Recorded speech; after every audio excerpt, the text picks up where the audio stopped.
something that Zach and I were just, kind of broaching on this show the other day, something we were thinking about, the necessity of potentially going forward. And that would be the potential of, the various leftist third parties which do exist kind of getting together and coalescing, maybe some sort of a merger.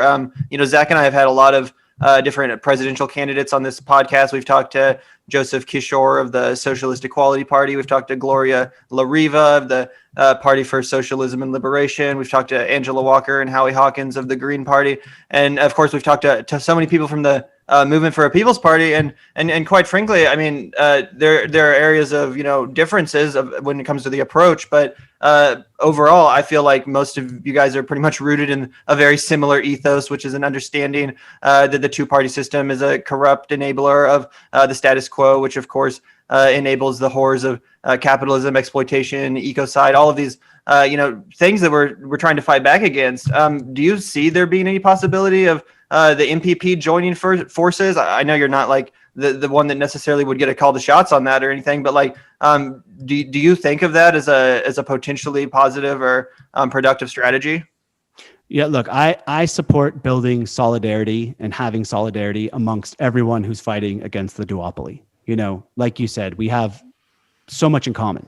I know that, in order to beat these two corporate parties, you have to be able to build a coalition that includes working class people who voted for Republicans in the past.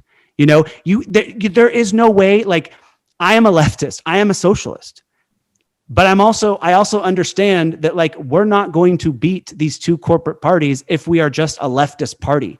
Now, because leftist policies are so popular, because Medicare for all, New Deal, basic income, guaranteeing, those are all popular policies that we can run on. So we don't have to water down any of our policies to actually appeal to working class voters who maybe in the past have voted Republican or maybe in the past were independents.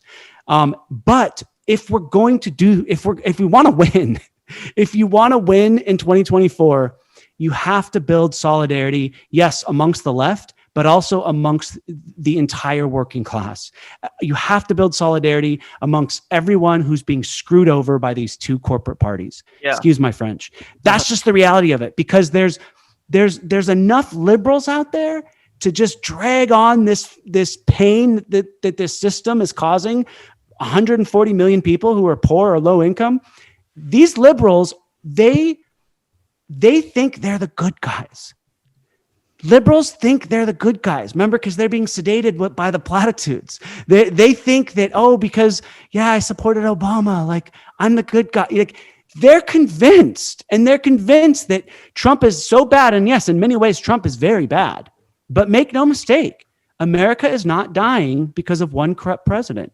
America is dying because our entire system is corrupt. And both Democrats and Republicans in Washington are part of that corrupt system. They both take money from these powerful interests and govern for these powerful interests and don't govern for the people. And so when you have a government like that, it hurts the people, it hurts the working class, it hurts the poor more than it hurts anyone else.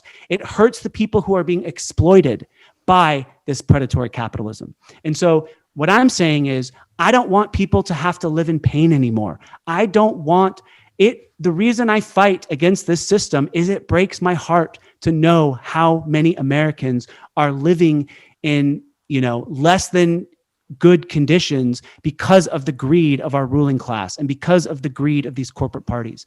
That's what we have to align. We have to find our common humanity among everyone in this country who wants to live in a country where everyone has dignity and justice. And so that is the kind of solidarity and the kind of movement that, kind of like how Bernie built, that's the kind of movement that it's going to take to beat the duopoly. So I love Angela Walker. I love Howie Hawkins. I've interviewed them as well. I've had Angela on my podcast. I think she's like a fantastic advocate for the working class. I'm so impressed by everything she's done. I will go to battle with her anytime.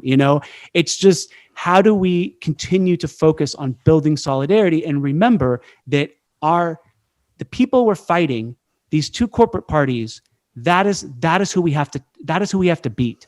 And we're not going to do that unless we can all come together. And that really is the greatest fear of the oligarchs. And that is why they use these kind of wedge issues to divide us. Because as long as the 99% is divided, right, and fighting each other, as long as liberals are fighting conservatives, they're too busy fighting each other to notice that the politicians are rigging the system against us and rigging the system for the 1%.